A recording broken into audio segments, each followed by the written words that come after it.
All right. I am here with Stan Lee on Red Belt Podcast. How are you doing, Stan? I'm doing great.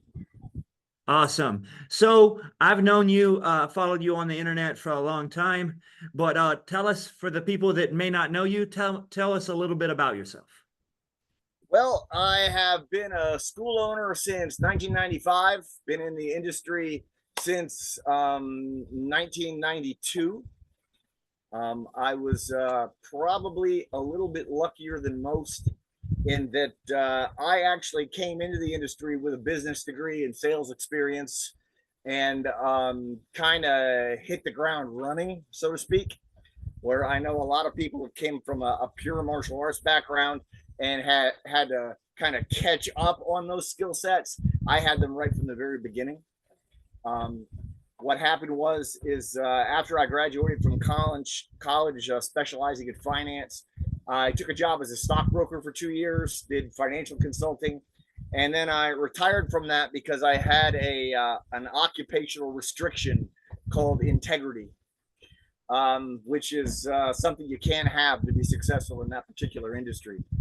And at the time, my martial arts instructor asked me if I would take my sales experience and my business experience and help him build his school.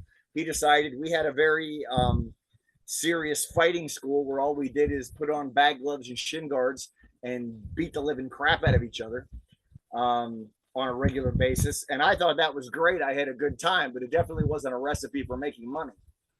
And my instructor asked me if I would help. So him and I together went to several early martial arts events, mostly put on by Educational Funding Company back in the day in the early 90s, and learned how to apply business techniques and strategies specifically to the martial arts industry.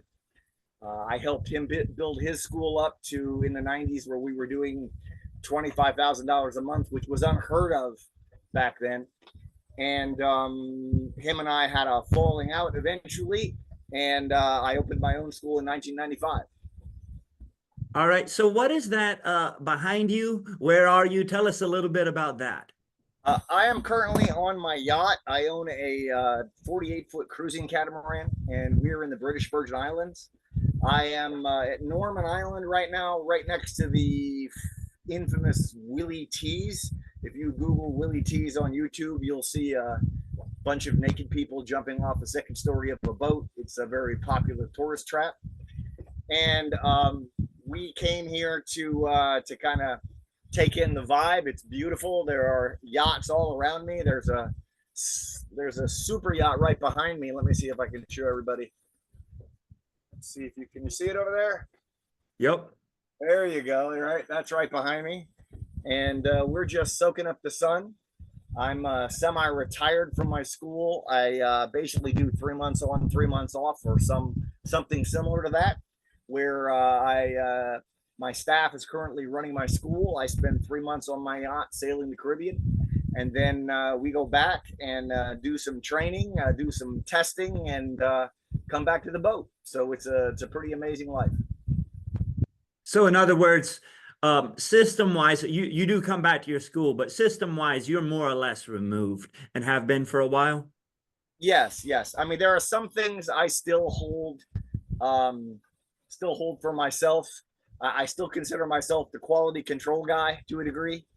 But otherwise, yes, the school is systematized. It runs without me having to be there. And basically we help the staff put out fires from time to time. I think my wife still does payroll every 2 weeks. But other than that, we don't have to be there. But I like to be there. We found that, even living on a yacht is basically glamping. Do you understand? So, so after about 3 months on the boat, we start thinking, we miss our favorite restaurants. I miss my sports car and my motorcycle and our friends, and I miss the school. And after about 3 months in the mainland with the traffic and the silliness, we start thinking, boy, we kind of missed the boat. So it's a really good balance to do the 3 months on, 3 months off thing for us. It works. So you said you're doing payroll, but so you're not doing the other things some people try and do remote, which you're not doing the ads and marketing. I do do some of the Facebook ads myself still. I kind of have some winning solutions that we use that are already kind of in place. So I may check in with Facebook and re-up an ad while I'm going or something like that. And I do handle a little bit of customer service remotely. We have Starlink here on the yacht. That's how I'm able to Zoom with you remotely. We're not at a marina or anything. We're out of internet reach, but we've got satellite internet here, so we can still really run everything digitally that we need to from here. Yeah, I was in India for my software company for 4.5 months. And that's one of the things I still maintained. I kept watching on the Facebook ads, the marketing, still kind of looking at keeping my finger on the post of hiring and things like that. Do they hire without you if they No, didn't grow? no. Matter of fact, that's probably the primary thing we've done when we return to the school. Is if there's any staffing issues, we'll look to make new hires, do training, and make sure that the staff is trained to our specs. So we don't have anybody that does any hiring back at the school. I still maintain that for myself as well. But we've got Okay. a pretty stable staff now, so it's not a big issue. What size staff do you have? Um, what do we have now, dear? She's looking at me and holding up seven on her fingers. So we've got seven staff members back at the school. Okay. Are those full-time, part-time? A few are full time, most are part time. Uh, I am um, a big advocate of the after school martial arts model. I think that it's a huge opportunity for martial arts schools, regardless of style. And with our after school program, that runs from about 1:30 in the afternoon till about 6 o'clock or 6:15 every Monday through Friday. So a lot of the staff members that work in the after school program just work those hours. Almost all of them go to full time during the summer during our summer camps that we do, but they're part time for the rest of the year. So are those mainly divided into roles, like you have an appointment setter, a sales guy plus coach or something like that? Or is everybody like universal employees? No, Or they're definitely not. I think we have three black belt instructors on staff right now, some part time, some full time. And then we have office staff as well as after school care staff that specifically supervise the children when they're not in a martial arts lesson. And we have a system where the kids kind of rotate through our facility through various rooms. One room where they get a chance to work on their responsibilities, their homework, and such. One room where they can have some fun and have a snack, and then of course the martial arts classroom where they get their martial arts class. So the kids in our after school program train 5 days a week, every single day, and we're able to service 100 after schoolers in our facility by taking classes, 25 kids in size at 4 classes, and rotate them through the facility during that period of time from when they get there at 2:30 till 6:15 when they leave. so I've never done the after school model myself. I have talked to a lot of people that have. We had Gary on the podcast, and interestingly, Gary, don't want to pronounce his last name wrong, but like Shill or something like that. I've always just called him Gary, but he said the same thing about rotating people in after school. So that brings up a question. If you're a huge advocate for this sort of program for schools, but what do you need facility wise? Because most schools don't have a big facility, transportation, staffing. What's the requirement to add something like that? Well, that obviously, it starts small and it builds itself. What I did is back during the 2008 financial crisis.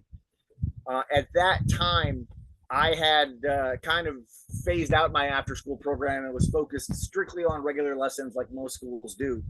And I quickly determined that after school was a need, not a want. It was not a luxury, it was a necessity.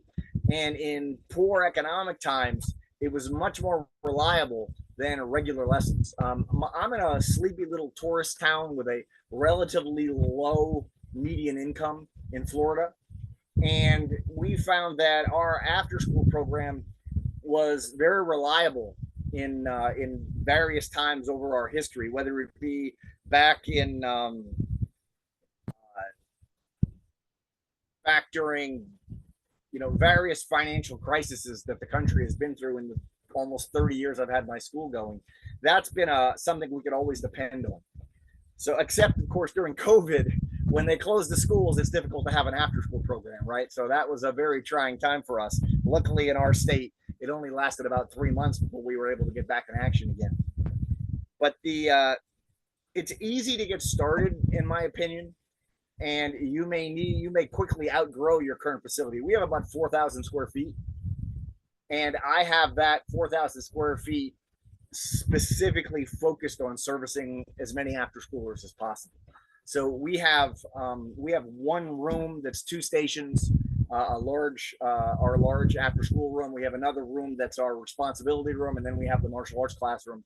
And the kids, there's two stations in one room, one station in another, and then the martial arts classroom is one station, and they all rotate through. That requires us having an adult. We have an adult, two adults in the back room, one adult in the responsibility room, and then we've got two black belt instructors on the floor.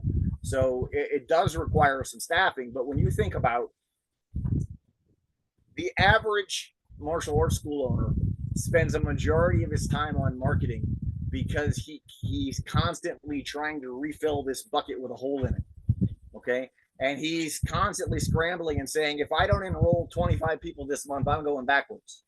My school doesn't run like that at all. I could enroll 20 people in a year and still be profitable. It's a very different business model, because what we focus on is enrolling children when they're very young and keeping them all the way through high school. Okay. And we now in high school, they're in our evening classes, not in our after school program. Our after school program services all the way through sixth grade or through eighth grade, through middle school. So we focus on enrolling kindergartners and keeping them all the way through eighth grade in our after school program, paying us nearly $100 a week in tuition.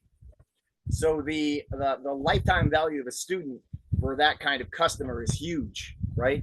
And there's a lot of martial arts school owners who will turn their nose up at such a revenue stream, and they'd say something like, well, I don't want to be a babysitter. Well, neither do I. I came up through the ranks as a very hardcore early advocate of MMA. Okay, we teach a mixed martial arts based self-defense course with a blend of boxing, kickboxing, judo, wrestling, and jiu-jitsu, all taught in one course focused on self-defense. It's very contact oriented. The kids all spar and grapple for submission, and we make amazing martial artists, because how are you going to have more of an influence on a child's life when you see them twice a week for 45 minutes, or you see them 4 hours a day, 5 days a week? I mean, you determine what is going on when they're with you. So don't be a babysitter, train, right? And so these kids are training every single day, 5 days a week, and they become phenomenal martial artists because of it. So I really think, the more mat time you have, the better you get. So get them and keep them. Yeah, that's a really strong argument for that. And the need versus want is 100% real as well from a marketing and retention standpoint. Yeah, I get that. I've always kind of not wanted to open up what felt like an entirely different business model and a lot of headaches and liabilities with it, because in general, what happens, how I've done things in businesses that have been successful is usually before I hire out the thing, I learn the thing, I do the thing, then I train somebody else on the thing, and then I remove myself from the thing, which means I would be in this thing, which doesn't sound like my thing. I can understand that. There are a lot of other advantages, especially if you're trying to make a full-time job for staff members where you can keep them long-term. You need to be able to pay them a real salary, and you need to be able to give them more than a part-time job. So if you're running martial arts classes from 4 o'clock in the afternoon to 9 o'clock at night, it's real difficult to give somebody a full-time job. But if you open that up where you're running an after-school program from 2 o'clock in the afternoon until 5 or 6 o'clock in the evening, and then your evening classes start after that. Well, now you've got the opportunity to really provide a full-time job and a career for someone managing the facility. So it can fill up a lot of that dead time in the afternoons. And I know that most of your viewership, Brian, comes more from a Brazilian Jiu-Jitsu background, correct? Correct. So many people struggle in that business model making a living, and I think that there are two things that they're missing. Number one is an after school program that can fill up some of those dead hours, allow them to make some amazing students that, you think about it, when you keep students from kindergarten through 8th grade, and then they're in your evening classes through when they graduate high school, you're developing potential staff, right? You're developing potential instructors when they've been with you for 12 years, right? So it's a huge opportunity to build bench strength in your school, where you've got people that can't remember not doing martial arts, right? And are interested in a career, especially if you're creating the kind of lifestyle for yourself that they want to emulate. If they can see that you're making the kind of money that they want to make. So it's a huge opportunity.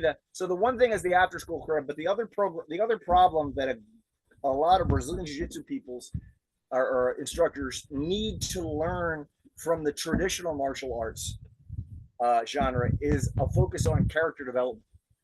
If you want to win in the children's lessons, you need to teach a solid self-defense program, and you need to teach character development alongside your martial arts. If you're not teaching ethics alongside your arm locks, chokes, and takedowns, you're going to find that retention is really going to suffer, because dad wants him to learn good jiu-jitsu. Mom wants him to become better people. And if you're not solving the problem for both of them, you're probably not going to keep those kids long term. Mom's the one who's probably shuffling them around. And I've got a tourist boat coming in behind me, making some noise. So that's the other thing that we've kind of specialized in is my wife and I partnered and developed a character development system called Black Belt Principles that we licensed this curriculum to martial arts schools around the world, specifically teaching them how to teach character development to little kids, how to get these lessons through, because that's what our ads typically say. But if we don't follow through in the classroom and deliver character development, we're not going to keep those students long term. Right. So as high level, not as far as detailed, I know you have a whole course, and like detailed is 72 million podcasts, but a high level. So is it mat chats? Like what do you talk to the kid? Like how do you deliver character development reliably in a real program that's like not a MIC program? Right. Well, it depends a lot on the age group. You can do mat chats with your adults. You can do mat chats with your teenagers. They speak English, right? But when you're talking about your younger kids, your 4, 5, and 6-year-olds, very difficult to deliver. Those kids learn visually. Kind of like, imagine this. Imagine you were going to teach a 4-year-old how to do a scissor sweep. Would you tell him, I want you to wrap the other person in your legs. I want you to open your guard, turn on your side, put your shin up against their hip, right? Sweep their arm, pivot your hips, apply pressure with your quadricep, and put them onto their back. But make sure that they don't make contact with their hand on the mat, because we don't want them to have base. The 4-year-old will be looking at you like, what? Huh? Right? Or put their body in a position and guide them through it. You would say, watch me do this, and then you would puppet them through it, right? Because they learn more visually and kinesthetically than they do verbally at that age. So what we did, my wife's background is in entertainment, okay? She worked for Fox Kids Club. She was an on-air hostess, and her job was to make sure the kids didn't change the channel, okay? So her job was all about holding the attention of children. So with her background, we developed a visually based character development system that's designed to teach these little kids by example, almost by parable, so to speak, by telling them little stories and having visual aids that represent what perseverance means, or what indomitable spirit means, or what respect means. We have a curriculum that teaches them visually rather than verbally. And that allows us to make kids, little kids, what they do is they copy us, they watch us, whether it's your behavior, whatever it is you're doing, you cannot not teach little kids when you're in their presence. They are watching you and they are copying you, right? If they have a bad behavior, it's because they watched you do it first, more than likely, or they watched it on TV and picked it up somewhere else.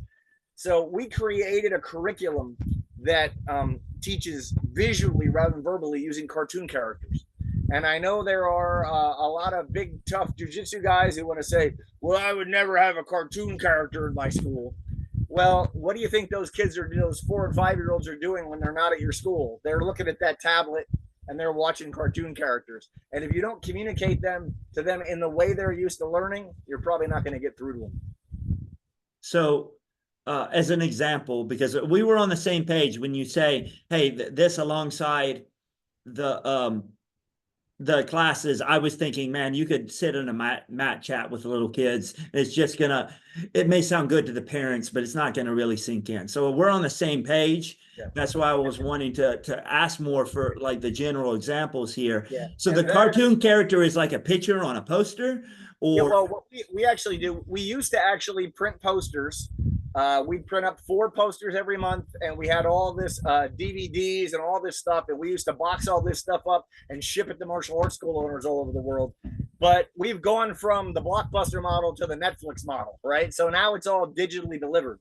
So what we do is we have the school owners have a TV screen set up, hooked up to a laptop or a PC card, so that they can pull stuff right up from our web portal and pull the images up on a TV screen. And tell you the truth, the kids like the TV screen better than the posters because it's lit up and it's bright, and they're used to absorbing media that way.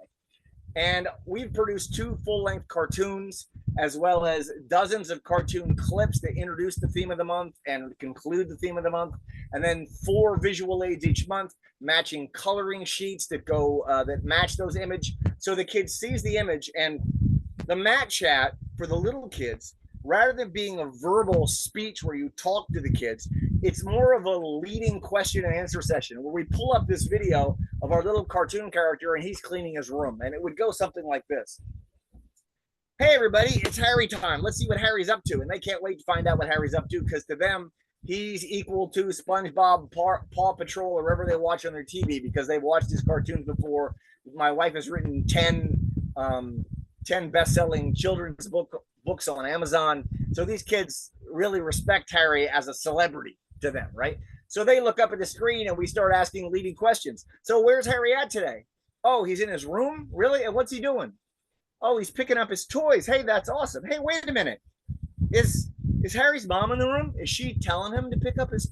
No, he's picking up his toys by himself because he knows that that is his responsibility. He's really showing self-discipline. So by putting and the way our visual aids are built, it shows self-discipline at home, self-discipline at school, self-discipline in the martial arts school, or self-discipline out in the park with their friends. So we give them enough different environments that they begin to actually internalize what it means to have self-discipline. And all of the lessons are taught so that Harry's martial arts instructor is the source of character development in his life.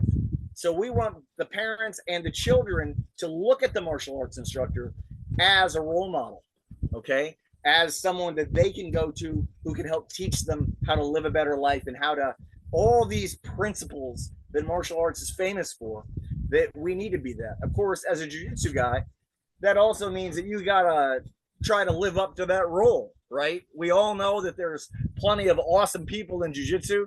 There's also plenty of characters who maybe don't live up to the role model specification, right? So if you really want to succeed in the children's market, you need to make sure that you're attempting to set that example. Yeah. So to you, it almost seems like outside of class material and props is a big piece of this. Um, for sure, we have a lot of supporting material. Like for example, the last 2 minutes of the class, we'll do the mat chat with the visual aid, and then we'll send the kids home with a coloring sheet that matched the visual aid. So once again, these kids are visually looking at that scenario that the character was in, where he was demonstrating the life skill, color it and bring it back.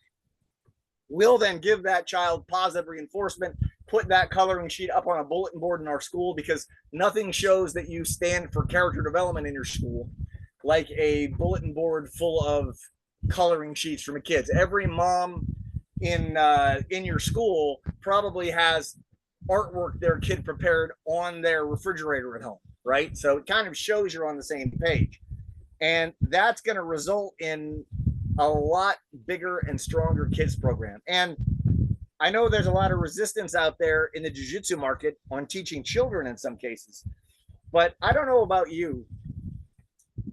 If you're teaching fighters, have you ever had this conversation? Yo, Mr. Brian, that tuition thing. Yeah. I'm gonna get you on that next week, all right, when I get paid. Yeah, I know I'm behind. I'm gonna catch up with you, okay? Right? Isn't that the conversation you get when you're trying to train fighters? Yeah.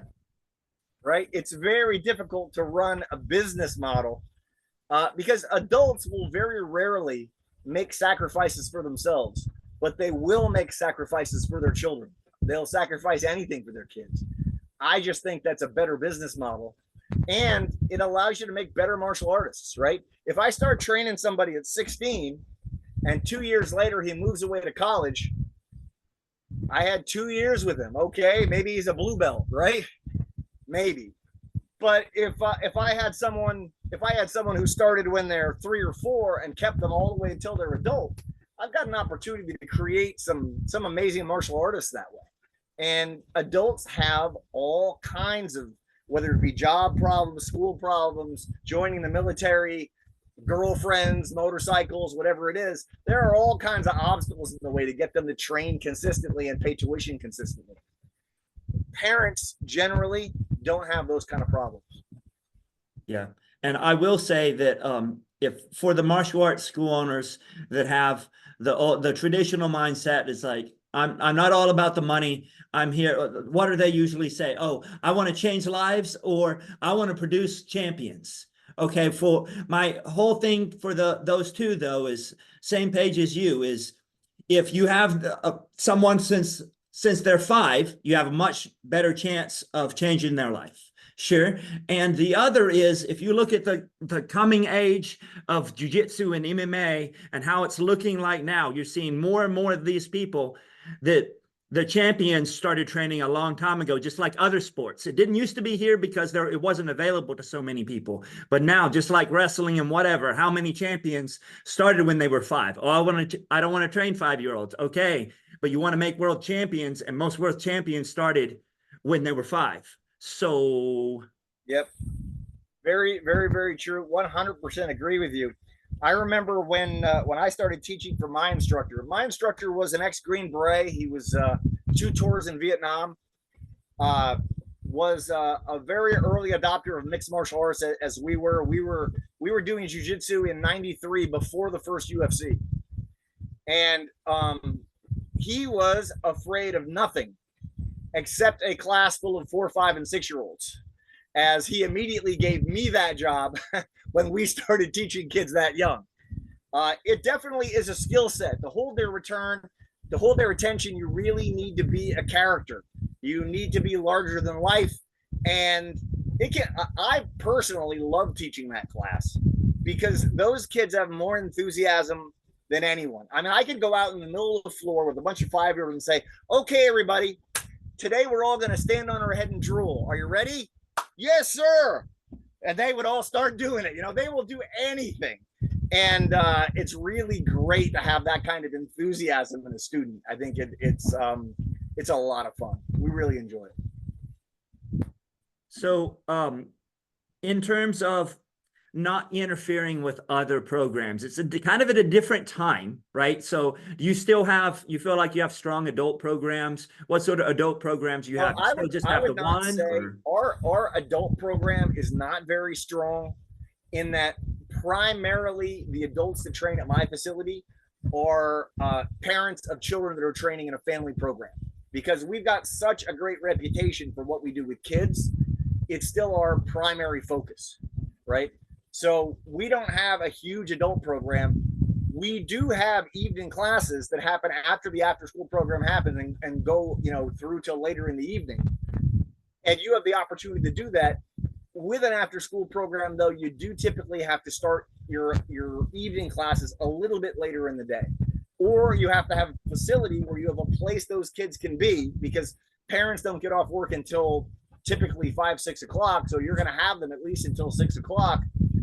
You've got to have a place for those children to be. You can't have regular classes going on and then have 100 school age kids just hanging around your school. They're not going to be doing what you expect them to do.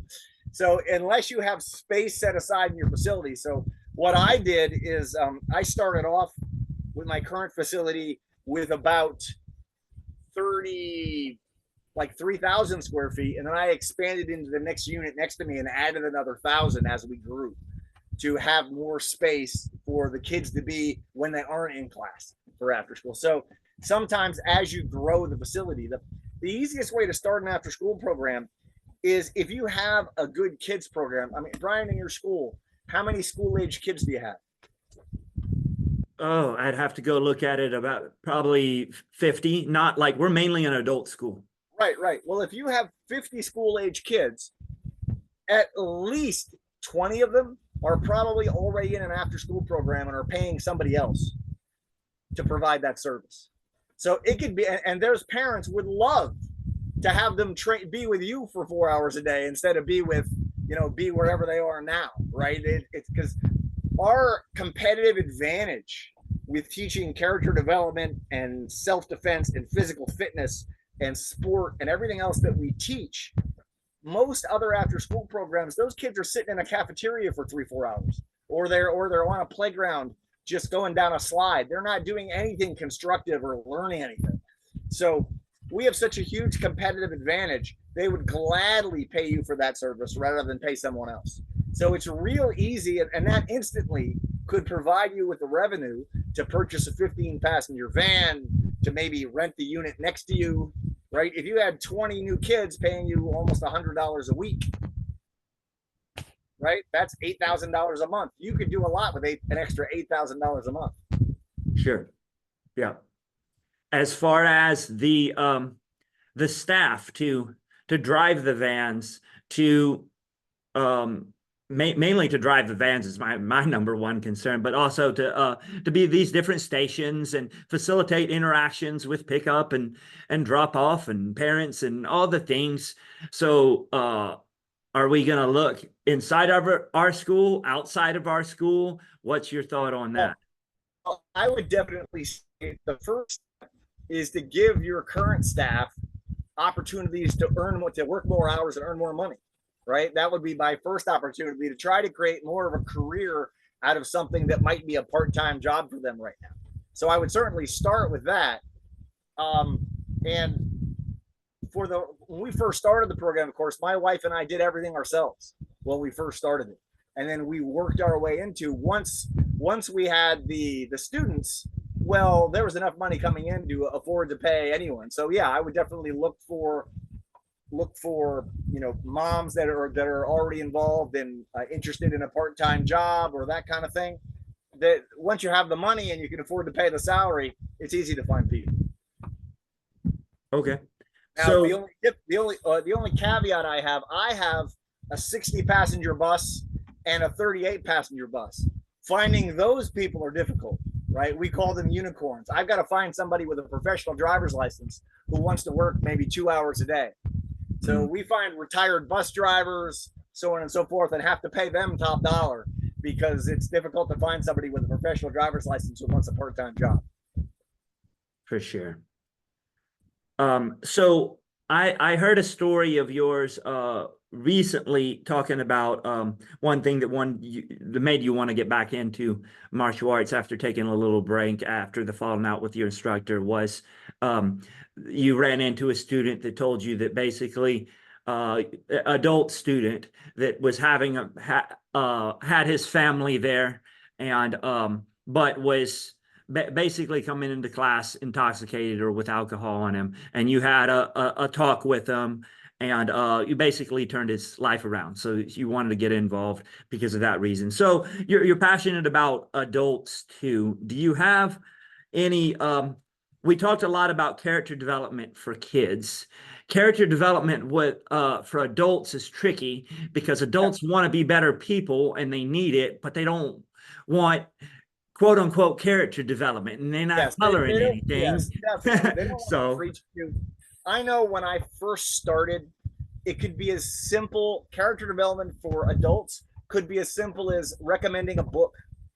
Really, you recommend a book like something from Anthony Robbins or something from Jordan Peterson or something, something that philosophically can, or even martial arts wise, it could be the Book of Five Rings. It could be the Art of War. You can do a lot of things with adults to inspire them on a path of self improvement without being preachy, right, so to speak.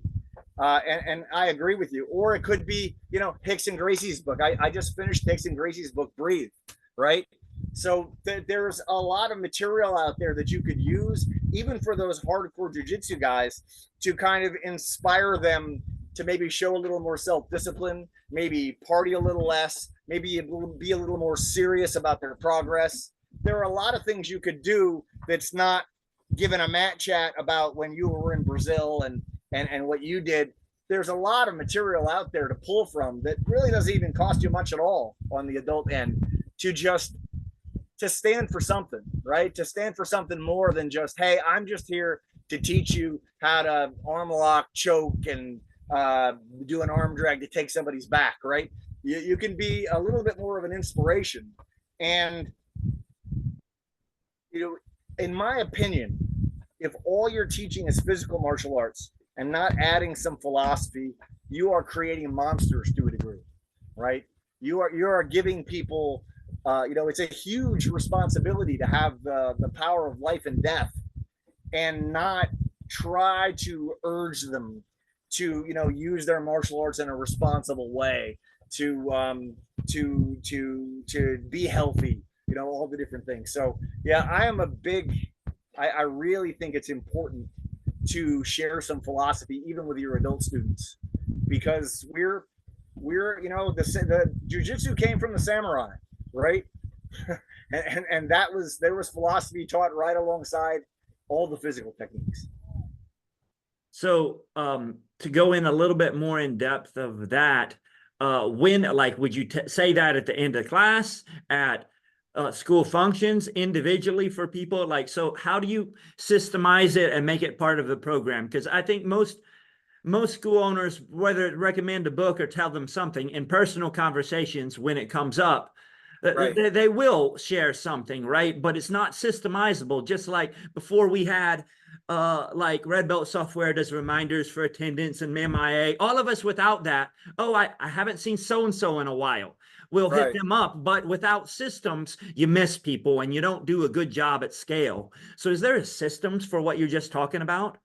Well, as far as a system for adults, we actually have curriculum in the system we developed up to about 14, right? And that is, we use cartoon characters for the little kids up to 6 and 7 years old, and then we have visual aids that talk about themes for kids up to 14.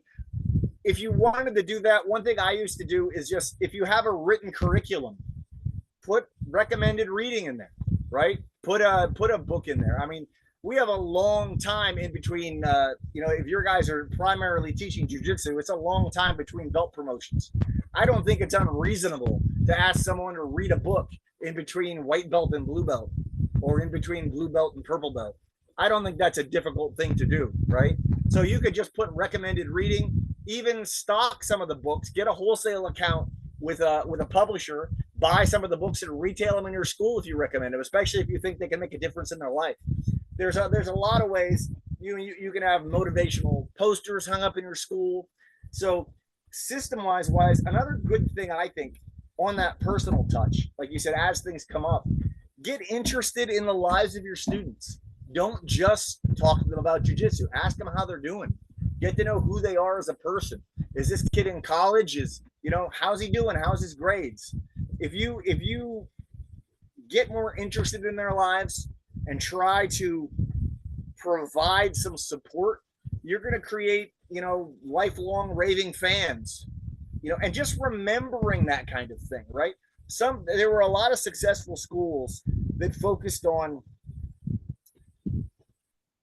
just little things like saying a student's name 3 times every time he visits you, right? Just little things of just having a conversation with them, asking, getting to know them enough, about their interests, asking what they're doing and how they're progressing in their life's goals.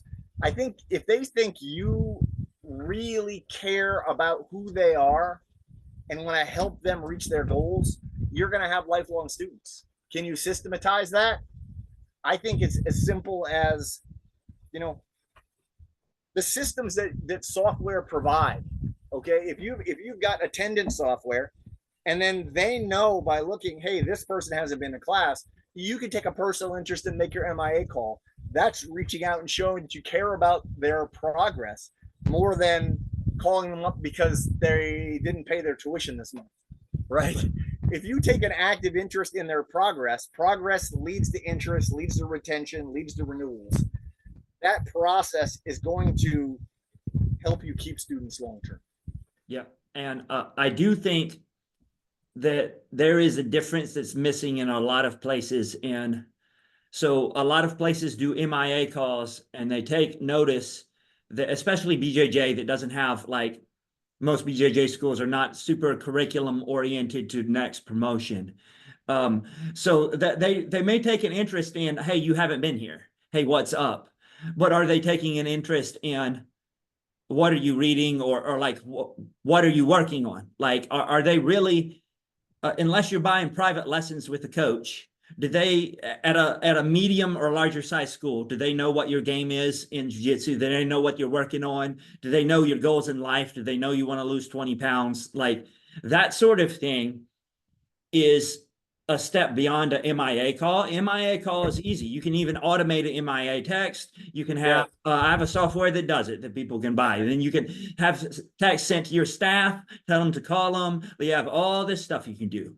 Easy, right, and good. However, that's not the full picture, and it's hard to systemize. I like asking about this sort of thing because it's hard to systemize that piece, though.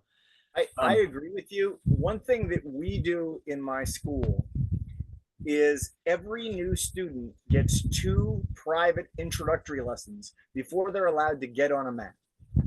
And I think this is huge. I don't know whether it's something that's actively happening in the jiu-jitsu community, but I remember my jiu-jitsu instructor actually lived with me for a while. I had sponsored him to stay in the country, and I decided that I was going to let him teach a more like pure Brazilian Jiu-Jitsu tournament-oriented class in the evenings for adults. And I was trying to help him get himself established. And I remember him teaching a class, and he went out and found a new student. He met a guy at Subway. He invited him to come try a class, brought him into the class, lent him a gi, and the first thing he was teaching in this class was lapel chokes. There was no talk about positional hierarchy. There was no talk about where you should use this or when you should use this. He just taught the technique. And then immediately after we went over a few ways to teach a lapel choke, he had us all roll together. So what do you think, that poor soul, what do you think happened to him? He got beat up just like all of us that started jiu-jitsu in the he immediately 10 years paired ago. The new student. He immediately paired the new student with me. He immediately ends up in my guard because he just tries to bowl me right over because he was a pretty big guy. He ends up in my guard, attempts to lapel choke me from inside my guard, and immediately gets arm locked. because he's extending his arms to me inside his guard. Had no understanding of posture, had no understanding of positional of anything. And I thought, what a great way to make sure no one ever comes back to a jiu-jitsu class again. Have we just set this guy up for failure in a million ways or what, right? So I definitely think teaching introductory lessons and trying to give people some basic theory before they just jump into a class with a bunch of other students and start drinking through a fire hose, I think would do huge for retention in the jiu-jitsu world. All of my students coming in, one of the first things they're learning, okay, this is the mount position, and these are the advantages of the mount position, and this is why we want to be here, and this is how we escape the mount position. And we're going to go over this stuff at a very, very early level. So the first time they get out there and roll, they have a basic understanding of what's good, what's bad. And in every class, we do grappling application classes where the whole class we just roll. And we always go over a hierarchy of positions in the beginning of that class and give people an understanding of, if you're here, you'd rather be here, and it'd be even better if you were there, right? A lack of curriculum really causes, as I said before, progress leads to interest, leads to retention, leads to renewals. If people are just coming there and they're just getting their butt kicked over and over and over again until they eventually figure it out, you're going to have a retention problem if you don't have a system to bring them through those levels and help them understand what's happening to them. Right. So that would be my advice to jiu-jitsu instructors out there, is develop some sort of a curriculum or have a beginner's class. Don't just throw everybody together and hope they absorb it through trial and error, because they're probably going to quit before that happens. For sure. And it's really hard for a lot of people to understand this and to understand business and most of this. And one of the reasons it's so hard for every jiu-jitsu coach, I suppose the generations are shifting a little bit, but one of the reasons it's so hard in jiu-jitsu is we didn't see the example. Just like kids learning from example, it was basically non-existent. Even I'm not like one of the first generation. But I started, it's been almost 20 years ago now, right? So at that time, going into a place with that wasn't, you go in and just get beat up your first day, was unheard of. The real systems in a BJJ school, Taekwondo had it, right? Yeah. But real systems in a BJJ school for sales, business, retention, anything did not exist. And the only people that got to black belt were the people that could just weather it out. And there's different types of people. And this certain percentage will be there just about no matter what, right? And this other percentage at the bottom will be gone just about no matter what. And then there's levels, right? And since we're all here, we look around and sometimes we don't understand. It's why do they need reminders for an appointment? Why do they need a reminder? We didn't get a reminder. No one would even answer the phone. I had to ask around to find where the place to train was. It's these guys they need a reminder. But yeah, they need a reminder and a video reminder and a text reminder and emails and follow-ups and reschedules. If you want the bigger swath of the people, if you don't want just use. Right. I was taught that we had a name for that. We called it black belt eyes. And what I mean by that is like you said, if your personal perspective is not the same as that white belt student, you got a black belt's perspective. A lot of my competitors in my town would produce advertising, and they've got a Taekwondo school or whatever. And in their advertising, they've got a picture of them kicking someone in the head. And that's the picture in their ad. And they look at that ad and they go, that is so cool. Everybody's going to want to be like me and learn to kick people in the head. What they don't understand is the average person looking at that ad does not consider themselves the guy doing the kicking. They're consider themselves the guy getting kicked in the head. That's who they relate to. They think, if I go there, I'm going to get kicked in the head. So I really love those guys. I've got some competitors in my town, and I thank God they're there, because if they ever left, somebody who knows what they're doing might show up, and then I might have to sell the yacht or something. You know what I mean? It would be bad. So yeah, you've got to you got to put yourself in the mind of the person who your primary customer is, who your my perfect customer is a mom who wants to put their child into a martial arts program, and she wants him to learn how to protect himself. She wants him to learn how to become more confident, how to become more disciplined, and focus better. And what I've found is by teaching all the character development and wrapping everything in an after school package, I don't have to water down my martial arts to be successful. So I teach a mixed martial arts based self-defense course. We have our own curriculum that I built myself based on how do I give somebody a skill in self-defense in the shortest possible time and give them the greatest possible skill based on the things he's most likely to deal with, right? So, one of the things I'm not teaching my beginners, for example, is how to pass the guard. And why do I not teach them how to pass the guard? Because if they get in school and the bully comes after them, that's not a skill they're going to need, right? Only if they pick fights in my parking lot are they going to need to know how to pass the guard from a self-defense perspective, right? So we organize things in a way that focuses on the kind of skills they need. So what I teach is very similar to maybe a blend between kickboxing and Gracie combatives, right? So there's a lot of jiu-jitsu and a lot of wrestling and a lot of and some judo in there, but it's focused more on what if somebody puts you in a headlock and tries to punch you in the face? What if somebody takes a swing at you? How do you double leg them, get them out, and punch them in the face? These are the kind of the jiu-jitsu skills that I want to teach. And after they get a good base on that, okay, now we can talk about how to escape an arm lock and how to escape a choke or how to escape a triangle or so on and so forth. Once we've got a base in the skills you need for self-protection. And it's served us well. The program is really popular. And I think that jiu-jitsu, when I was involved back in, early 1993, before the first UFC, my instructor flew out, heard about the Gracies, flew out, did private lessons with Hoist, came back with all the Gracie in action videotapes and the old VHSs, and we drilled on those movements and incorporated it into a self-defense curriculum.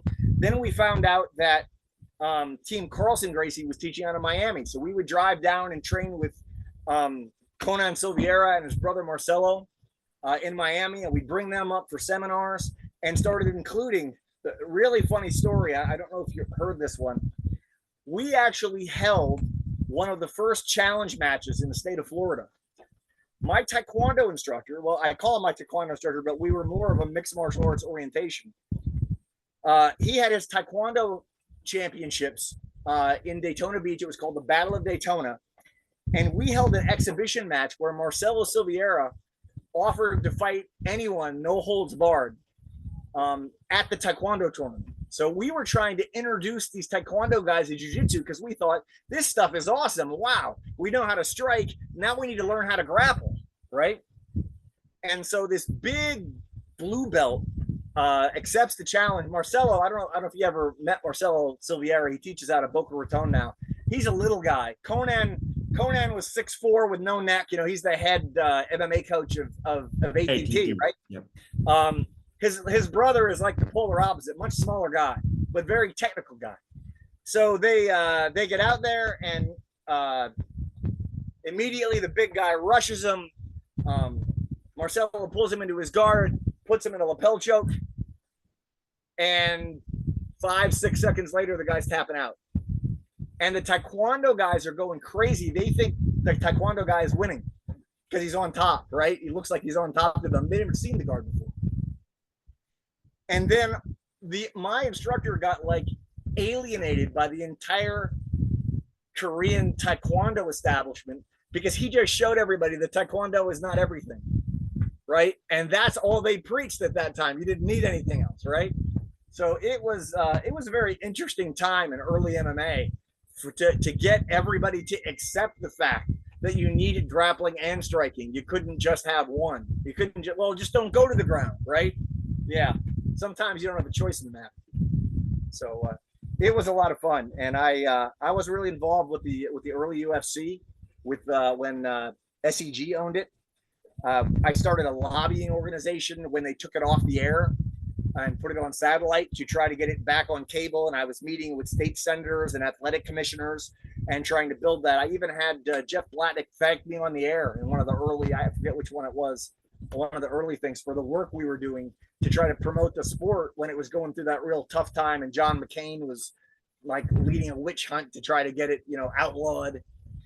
And it's a lot of fun. But I do think that jiu-jitsu has kind of gone the other way now in that it's so focused on the sport aspect.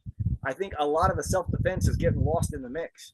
I don't know what your personal jiu-jitsu background is, whether it's more of a competitive aspect or more of a self-defense, but we were always talking about how do you win a real fight when I was doing jiu-jitsu. We weren't interested in, if you ask my kids why they get the mount position, nobody is going to say 4 points. They have no idea. It's about having gravity on your side, and you can hit him, he can't hit you, right? He can't breathe, you can. We teach everything from a more of a self-defense perspective than a points perspective. For sure. Most of my students don't really know the point system well. But yeah, I mean, I'm white to black belt 10th planet. So, there's that. And I remember when I taught at started teaching at Lamar as a white belt at college for free, just as a club. This has never happened so far at my real school since, but used to in the middle of rolling, we let people roll early on, just like we came up. Just it's a terrible idea, but it's how we came up, right? And there were like a number of times, I couldn't tell you how many. It's got to be at least in the double digits where randomly somebody started punching me, right, during that. And it was like challenge fights, right? So and I still have students from that era. So, we have a little bit of the self-defense background because we were basically accidentally doing Gracie challenges to start with, right? So I have had, if you had a beginner student who maybe tapping wasn't fully explained to him clearly, and then all of a sudden he's in a choke and he starts punching because he's like, what do you mean I can't punch? This guy's trying to choke me. Right. Well, or people were coming in that trained at a kung fu school over there, and the rules go out the window in a second, or something about a college club communicated something a lot different than a martial arts school. Right. And something about that said is okay to go in there and fight the small guy running it. Because I was also, my first tournament, I weighed in at 114 pounds as an adult. So I was probably heavier at this time teaching, probably like 125. So one day the whole football team came in. Now, I don't think any of those guys threw any punches, but it was still pretty violent. But we had a number of them people that were I thought it was pretty clearly explained what we were doing, but then punches started happening during and so we understand the a little bit of that. And I think it's really important, the self-defense aspect of it. So I think it really varies a lot based on background and school to school, how sporty jiu-jitsu is. Jiu-jitsu, really jiu-jitsu as a whole, I do think it's still one of the, if not the single best martial art you could be looking for. However, there's a lot of variance in what you get in a jiu-jitsu school because I've had so many of my students, because we're in Beaumont, Texas, and Houston's an hour and a half. Many people move there for work. Houston has over 100 jiu-jitsu schools in it. It has some 3-digit number of jiu-jitsu schools. Beaumont has a handful. Surely they'll be able to find a great school in Houston. So many move over. I quit training. I couldn't find somewhere I wanted. They don't understand. They think, hey, anybody's going to have jiu-jitsu, but jiu-jitsu, the experience is very different school to school generally. Very, very different. There is no bad martial arts. There are only bad instructors. Because when I first found, I don't know, those no touch knockout martial arts seem pretty bad. Okay, yeah, that maybe there, but what I mean is when I found the person who was my Taekwondo instructor, I was originally interested. I had read Bruce Lee's Tao of Jeet Kune Do. I was a mixed martial artist from the very beginning. Absorb what is useful, reject what is useless, add what is specifically your own. And I won a membership by putting, suppose everybody won, right? I won a month of Taekwondo by putting my name in a box. And I said, Taekwondo, it's a bunch of high kicks and a bunch of forms. I don't want to do that. That makes no sense to me. And then I walked into his little dojang, and on the wall there was a sign, and it said, absorb what is useful, reject what is useless, and add what is specifically your own. So this guy was a Jeet Kune Do adherent too, even though he was teaching Taekwondo, he was giving belts in Taekwondo. We were doing a little bit of judo, a little bit of hapkido, eventually introduced Brazilian jiu-jitsu into the mix. And it was more, I mean, like I said, we would wear bag gloves and shin guards and beat the tar out of each other every day. They were sparring every day. It was a very hardcore fighting school because my instructor was an ex-Green Beret. So he was more into real life stuff than the traditional aspect.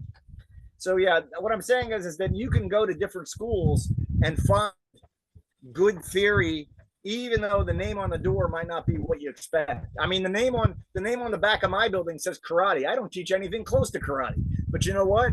Moms that are looking for character development for their kids, that's what they think what I do is called. Yeah. So we have a karate sign. Right. For SEO, ranking for the keyword karate is not a bad idea because maybe this has changed, but when I came up, like video games for a long time were called Nintendo, even though like if it wasn't Nintendo, right? Just like tissues are called Kleenex, right? Yes. But there's other brands. It's like, so many moms are still in that. Dads maybe looking for Muay Thai, Jiu-Jitsu, wrestling, so, but mom's like, martial arts means karate. Go to your karate class. So yeah, I mean, that's something to consider in your marketing. We don't use it that way, but like if you want to rank for SEO that way, and but you could rank for SEO if you don't want to call yourself karate. You could be like, hey, how jiu-jitsu versus karate, and you can rank for that keyword on your programs page. Right. You know, we usually just like to use martial arts. You know, my URL for my website is Ormond Beach Martial Arts. And we kind of focus on that rather than any one particular, and we actually get a lot of people that are coming to us specifically asking, well, what style of martial arts do you teach? By not broadcasting the specific style, we put a large net out there, and then we get an opportunity to have a conversation and explain maybe, well, they may be looking for hapkido because their uncle did it or something, and we might say, well, this is what we do. And this is why we think this is, you know, the best mix of what you could do. So it gives us an opportunity to make a lot of, to have a lot of conversations with people and maybe convince a few people who otherwise might not have taken a look at us. So that's the way I like to do it, is try to make a broad net. And, you know, as Bruce Lee would say, you know, what style do I study? And you mean in what way do I limit myself? Right? Yep, exactly. I mean, people from a marketing perspective, you can, I mean, people are looking for different things, but yeah, agree. And I think the best schools, like we offer jiu-jitsu, right? We offer 10th Planet No-gi jiu-jitsu, but we have a Muay Thai program. We have fitness kickboxing program. We have all sorts of different things there. So, and I don't teach those other things. A specialist teaches those things. I've trained a little bit of those things, but like, I'm not as good a coach of those. So if someone else does that, but yeah, I'm a huge fan of offering a full spectrum of martial arts. So anyway, we have a little bit of time left. If someone, do you have any closing remarks, anything like that? Only that, you know, think about who for the school owners that are out there, to think about who your ideal student is and to try to build your program and your marketing to meet their needs. Rather than, you know, too many people think about, well, you know, I think this is cool about martial arts, so this is what I want to do. And that's not really conducive to running a business. You're probably a very unique individual, and your particular needs are very different than the average person who might get a benefit from your program. So try to focus on meeting their needs by taking my hardcore martial arts program and wrapping it in an after school wrapper to make it convenient for parents, and adding character development and philosophy to make sure the moms are just as happy about my program as the dads are, because the moms will often be the ones making the decision about enrolling the child, and she's going to be the one driving him back and forth to class every day. And if she doesn't think it's worth her while, she's not going to support. He's just learning how to choke people, and I don't really approve of that, right? So if you're not thinking about their needs and presenting your course in a way that meets their needs and satisfies what they're looking for, it's going to be very difficult to make a career and not have a real job and teach jiu-jitsu on the side. If you want to make your school your only vocation, you need to think in terms of the needs of your customer and meeting them. So probably that. If anybody wants to get a hold of me, I'm pretty easy to find on Facebook, as well as by email, stanley@cfl.rr.com. I was on 2 podcasts on this cruise so far. Like I said, we're in the British Virgin Islands. I'll be back home to Florida in the beginning of July. And if you're coming through Florida and you want to stop in, you're more than welcome to. Happy to give you a tour. And, you know, I don't really do paid consulting anymore. I've done that. I'm kind of semi-retired, but I'll help out anybody who's got a question. And if you're interested in our character development curriculum, that's available too. Okay, awesome. Thank you so much. This was a great podcast. Thanks so much, Stan. Great talking to you, bro.